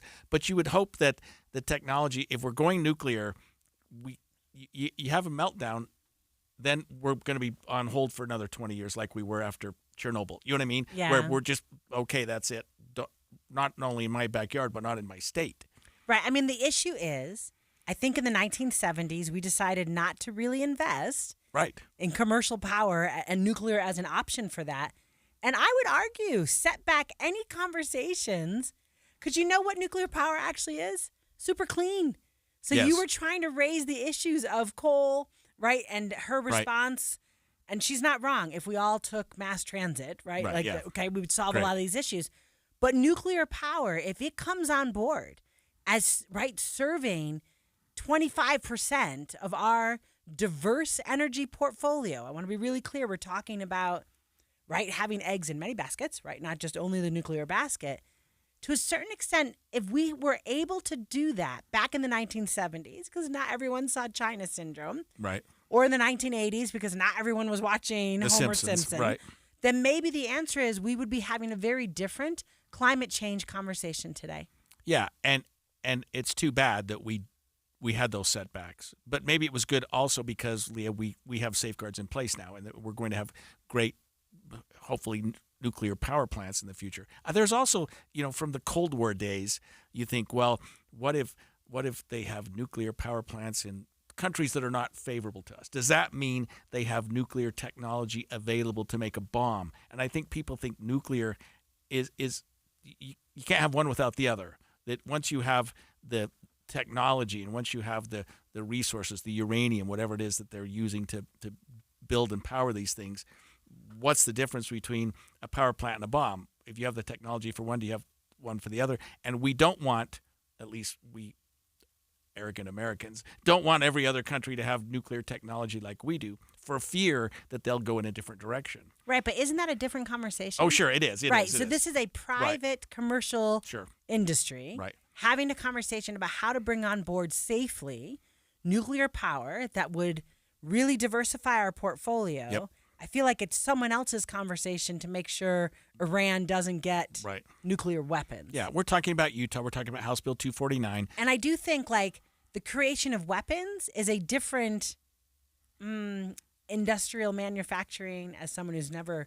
What did he say? He stood on nuclear reactors. That just made me smile. Right? Yeah, I know. Like, Yeah. I am not someone who's done that, but like I have to think that the manufacturing of I'm building a power plant would look very different from the manufacturing of I'm building a weapons factory. Sure. And I also think this, when you talk about clean energy, we have to do something. Correct. And, Look, I'm going to tell you what, we need power. Right, yes.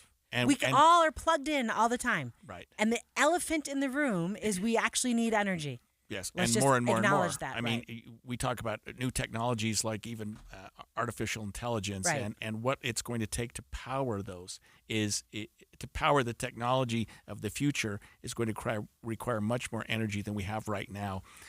Solar, wind, I don't know. It just seems like we're not putting as much into those as we have nuclear. And some of our guests have talked about wind and solar aren't the answer for other reasons. The woman that was sort of a little bit against nuclear was talking about they're easy, they're quick. You just set up a windmill in your backyard and you're ready to go. Maybe not quite so much. And then we also heard that solar panels have a life and then they become waste. They become a problem. So interesting. And I'm glad the Utah legislature is forward thinking. I hope that this group is objective. I hope that they're fair. I hope that they take into account the experts on both sides when they implement the Utah House Bill 249. In our final segment on Utah on Inside Sources, we're not to the final segment, are we? Yeah. This went so quick. We'll go back up on the Hill and discuss online safety and digital choice. Stay with us. Is your AC ready for summer? Don't wait for the heat to hit. Weak airflow? Warm air? Strange noises? These are warning signs your AC needs attention.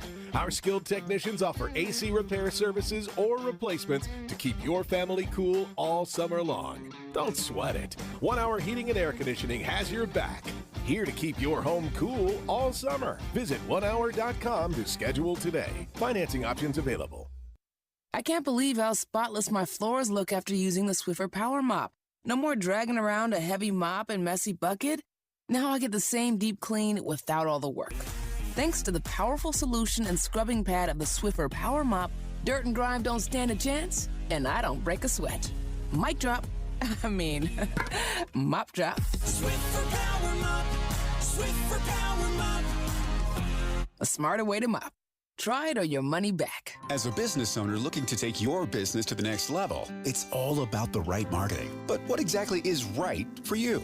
At KSL News Radio, we are ready to help you craft the perfect comprehensive strategy. Whether it's our powerful talent endorsements, engaging live interviews, creative production, live events, or our extensive digital platforms, we've got you covered with the right solution. Contact Stephanie Palmer today, spalmer@ksl.com, and let's grow your business together. Email spalmer@ksl.com.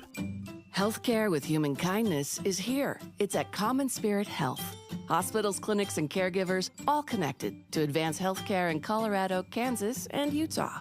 Together, we have a common purpose, partnering with you in health and healing using powerful medicine, powerful technology, and the greatest power of all, human kindness. You'll know it when you see it, because human kindness is in every care site and in every caregiver. Common Spirit Health. Hello, human kindness. If your water heater's over 10 to 15 years old, congratulations. You've beat the average. What's up, everybody? I'm Mike Wilson with Any Hour Services, and I love hearing stories of people having water heaters that are really old and they're still doing their job. Unfortunately, most of us won't be that lucky. And when water heaters fail, it's usually in spectacularly inconvenient fashion. Whether it's an unexpected cold shower when we're already running late for work, or worse yet, coming home to a flooded basement, it's never fun. If you'd like to look into replacing your water heater before it fails, Any Hour Services is having a sale for any homeowners listening. Whether you're looking for a new tanked water heater or you want to see what upgrading to a tankless would cost, the plumbers at Any Hour Services can show you what options are available. And right now, you can save $400 on a tanked water heater or $1,200 on a tankless. If you think you might be interested, call Any Hour Services today and schedule your free estimate. 801-443-7400. You can Google Any Hour Services. You can even schedule online at anyhourservices.com. No one helps more homeowners than Any Hour Services. This is a story of the one. As a maintenance specialist for University Housing, he knows college students can major in wear and tear. Plus, housing so many students doesn't leave a lot of room to house all the supplies he needs. That's where Grainger comes in. With over 1 million industrial-grade products and fast, dependable delivery, Grainger carries the quality products he needs so he doesn't have to. From a new door hinge to a whole new faucet. Call, click Grainger.com, or just stop by. Grainger, for the ones who get it done. Confidence is knowing you're ready to handle whatever comes your way. That's what it feels like to take on your workday with Cintas. They make sure your AEDs are up to date, your fire extinguishers are tested and inspected, your floor mats are cleaned and delivered, and your workwear looks good, feels good, and is freshly laundered with a Cintas Apparel Plus program. So are you ready to take on today? Visit Cintas.com and get ready for the workday. Be advised, this is your opportunity to save up to 40 to 80% on a hot tub or swim spa this weekend only, today through Sunday. Utah State Fair Park. Be advised, this is your opportunity to save up to 40 to 80% on a hot tub or swim spa this weekend only, today through Sunday. Utah State Fair Park. 18-month interest-free financing. Our factories have demanded we sell 1,000 hot tubs and swim spas this weekend. Utah State Fair Park. Huge factory incentives, factory rebates, this weekend only. Utah State Fair Park. We can remove your old hot tub. Free delivery of your new hot tub. Hot tub starting at $2,999. Utah State Fair Park. Free delivery of your new hot tub. Just relax and enjoy. Utah State Fair Park. Today, 2 p.m. to 8 p.m. Saturday, 10 a.m. to 8 p.m. Sunday, 10 a.m. to 6 p.m. Free admission. Free delivery. Utah State Fair Park. Call 833-SPA-SALE or visit hottubandSwimSpaSale.com. Inside Sources. Inside Sources on KSL News Radio. Eye on the Hill 2025. Special coverage on Inside Sources. This morning, Governor Spencer Cox held a ceremonial bill signing to highlight 3 tech safety bills in Utah aimed at returning power to parents and protecting children online. And I just wanted, well, you know what it does? It removes phones from classrooms, gives people control of their personal information on social media. And I just kind of wanted to share quickly. And I think, Greg, you know, I have been, howling at the moon about getting schools getting phones out of classroom. Yeah. Right, yes. I am very aware with my own teenagers, like it's been spring break, and I'm going to tell you what, they are nasty little versions of themselves because most of spring break, right, they're on their phone. Spend the time. Yeah, just kind of watching whatever's happening. But I also wanted to share an adulting thing. There's a social media group that I am in, and this week people decided to really attack me in that space. I am Seriously? Yeah, 50-year-old, pretty confident person. Greg, you know me. I walk around with swagger everywhere I go. That stuff really hurts. Yeah. Right? When people decide to attack you, not your ideas, but who you are as a person. And in a social media space, like no one actually has the courage to come and look at you in the face and tell you, I'm angry with what you said, or this is what's happening. Sometimes, or even identify themselves. Yeah, I mean, so a little bit, I feel very strongly that our young people don't have, like 20, 30 years before social media. Like what I've been telling people is like, dude, I mean girl well, right? I was a cheerleader in high school and I was a sorority sister in college. There is nobody who mean girls better than cheerleaders or sorority girls. And it can still hurt, right? So my concern is like kids who are online their whole life, right? So they are digitally, this is the world they live in. We are not going back, right? So we need to manage this. And a little bit, my experience this week has made me realize, oh, no, right? Anything we can do. So I'm with the governor on legislation that protects our children online, that helps parents maybe intervene when Instagram gets particularly nasty, right? All of that is to the good. Yeah, so let's talk about parental intervention, because I come from a different, mindset practicing criminal defense law. Because to me, parents don't jump in. They don't do, and I know people are like, well, the state shouldn't be telling kids when they can and can't go online. The state shouldn't be telling kids, you have to be a certain age to get on the internet. Let's put parents in charge. Maybe I'm being negative, but parents don't stand up sometimes. Parents don't do what they should do. So you think so the one bill, which is SB 142, App Store Accountability, which requires app developers to verify a user's age category and confirm that the user's parent gave yearly parental consent to the App Store, allows parents of harmed minors to sue developers or the App Store if they violate.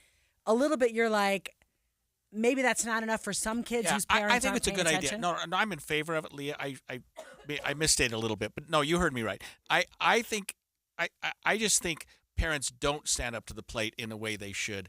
And I know that we don't want the government to tell us what we can and can't do, especially as it relates to First Amendment issues, especially it relates to being able to access things online and look at things and be able to, the World Wide Web is just something so exponentially greater than anything that I dealt with 20, 30, 40 years ago.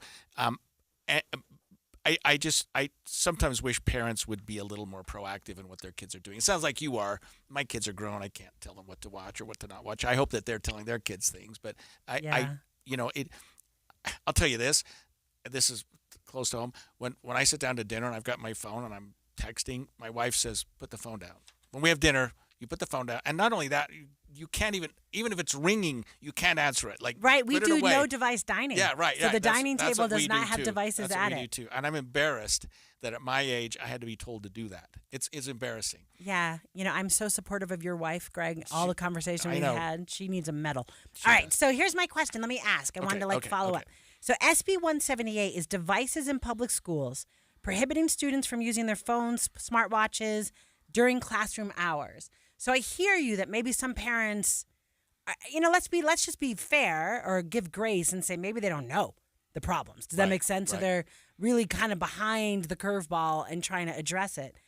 Do you think that a bill prohibiting students from using their cell phones, smartwatches in classrooms, in schools, will help? Because maybe then the school setting can have conversations with all of the students around, look, here's the reason why you can't have them.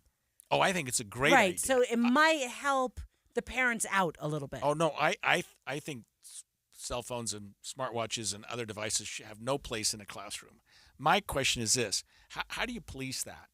What do you do? I mean, does every kid walk in a classroom and you put their phone in a cubby and hope that it's still there at the end of the day? No, you could give them like, oh my gosh, I went to watch a comedian at the Delta Center last year. Oh, yeah, and when you walked this. in, right, you've got to put your phone in this like little pouch, right? Right. Like this pouch, and then couldn't get it back to the end of the show. I think schools could do something like that. And that would make a tremendous amount of sense. So let me play devil's advocate because I absolutely agree with that. You know, if I was a teacher, and I have taught, and it is frustrating when you see kids playing with their devices. I mean, you see this every day. But no, I'm so entertaining. No one in my classroom pulls out a device. But what about the parent who, you are. I've seen you. I would love to sit in your classrooms more often. But what about the kid who is maybe diabetic, or the kid who is, suffers from some bullying or has some other issues? Does a parent feel more comfortable knowing that child has that phone in their hand and can do something about it immediately? And taking that away, does that put that child at some risk? Right. So as a parent of 2 type 1 diabetics in the classroom, and I have been tracking, and I'll be honest and say they got phones early, much earlier than I would have been okay with. Right. For that reason. Yes. And it becomes a medical device. And I am always saying to those teachers, they don't need that phone. For me to see the numbers, for me to know what's happening with their glucose, that phone can sit on your desk during the entire class. So a phone could conceivably be in a pouch all day. My child's got that phone with them. I can see the medical device. So my point, or how do I say, like the outcome, right, of the medical device.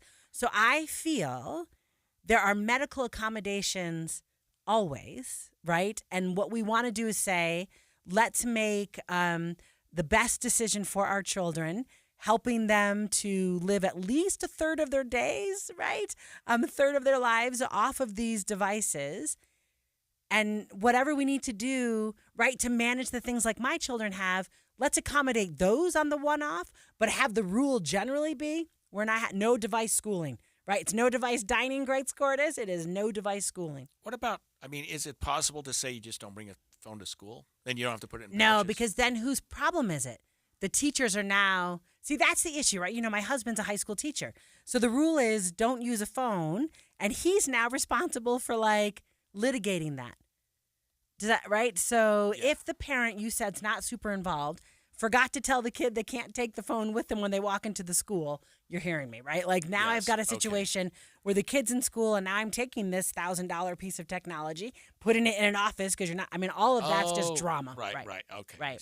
Yeah, well, I think the legislature's on the right track. I think people need to understand that kids are really suffering from so much online bullying, so much online just getting personal information that we have to do something about it. Thank you for finishing the week off with us. Tune in next Monday from 1 to 3 p.m. for more political discussion. Next up, Jeff Kaplan's Afternoon News. Have a lovely weekend. KSL FM Midvale. KSL Salt Lake City. From the KSL Common Spirit Health Studios, this is KSL News Radio.